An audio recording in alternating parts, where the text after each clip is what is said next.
Bismillahirrahmanirrahim. Alhamdulillahi rabbil alamin.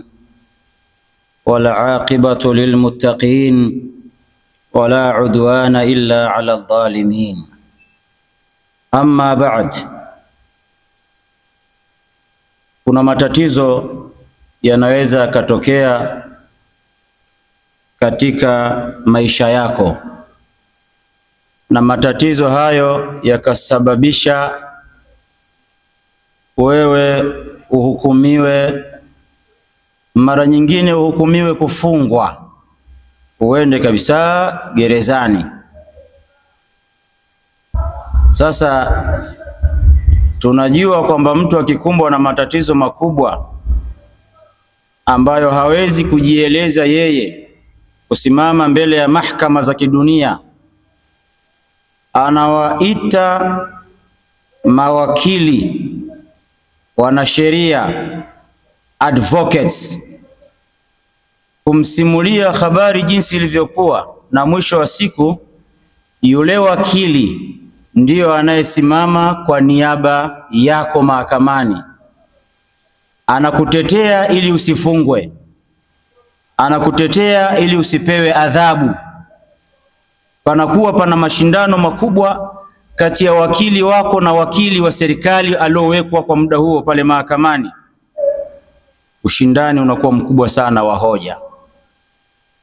Kwa mfano huu, unamfahamu wakili wako kesho siku ya Kiyama? Ewe mja, unamfahamu advocate wako kesho siku ya Kiyama? Ikiwa humfahamu, ni muda sasa wa kumfahamu wakili wako. Muda huo utakuwa mdomo wako hausemi, kinywa chako hakizungumzi chochote, lakini pia huna mamlaka ya kuongea. Nani atakayekutetea? Leo tutamfahamu mtetezi wetu siku ya Kiyama, atakayetuombea sisi tusiadhibiwe. Na mtetezi wetu, uzuri ni kwamba atakuwa sio mmoja, tutakuwa tuna watetezi wawili. Tunamfahamu mtetezi wa kwanza. Mtetezi wa kwanza ni as-saumu, funga. Hii funga tulionayo ya Ramadhani ni mtetezi wako kesho siku ya Kiyama. Itakutetea na itasimama kwa ajili yako. Wakati wewe umesimama unasubiria kuhukumiwa, funga itakutetea. Lakini unamfahamu mtetezi wa pili? Mtetezi wa pili ni Al-Qur'an. Qur'ani tukufu, maneno ya Allah subhanahu wa ta'ala, haya yaliyowekwa kwenye kitabu ambaye yamepangiliwa katika juzuu 30 zikiwemo sura 114. Je, tunazifahamu hizo sura?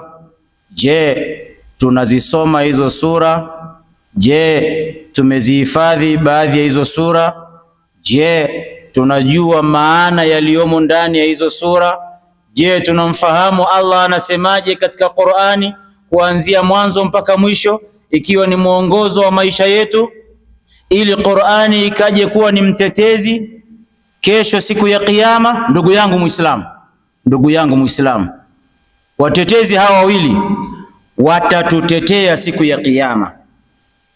Mtume sallallahu alaihi wasallam anasema katika hadithi ya Abdullah ibn Amru, ambaye hadithi hiyo imesahihishwa na Al-Albani, ameeleza as-siyam wal Qur'anu yashfa'ani lil 'abdi, funga pamoja na Qur'ani zitamtakia shifa, zitasimama mbele ya Allah. Funga itamuomba Allah, Qur'ani itamuomba Allah, fulani ambaye ni wewe uingizwe peponi kwa jinsi ambavyo ulikuwa ukihangaikia funga na kwa jinsi ambavyo ulikuwa ukihangaikia Qur'ani. Yaqulu siyam, funga itasema siku ya Kiyama. Sasa hivi duniani funga simenyamaza. Funga itasema, Rabbi, ewe Mola wangu, inni mana'tuhu at-ta'am wash-shahawati bin-nahari, huyu mja huyu nilimzuia asile, nilimzuia na matamanio yote yale yanayoruhusiwa kufanyika mchana wa Ramadhani, nilimzuia mpaka mke wake wa halali asiweze kufanya naye jambo la halali, nilimzuia. Fashafi'ni fihi, ninakuomba unipe kibali kumuombea mtu huyu aingie peponi. Unamuonaje huyo mtetezi?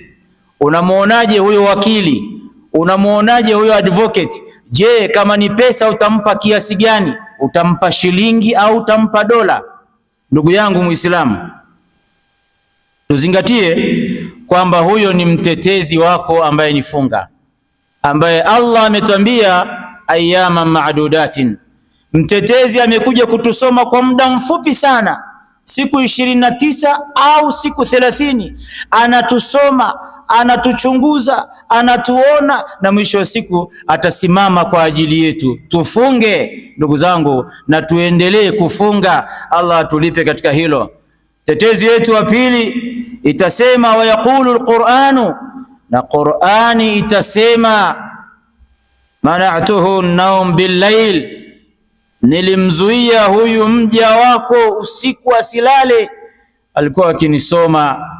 Fashafi'ni fihi, ninaomba kibali chako ya Allah kwako niweze kumuombea huyu bwana mkubwa ambaye jicho lake halikufunga usiku kwa kunisoma mimi Qur'ani. Naomba huyu mtu aende peponi.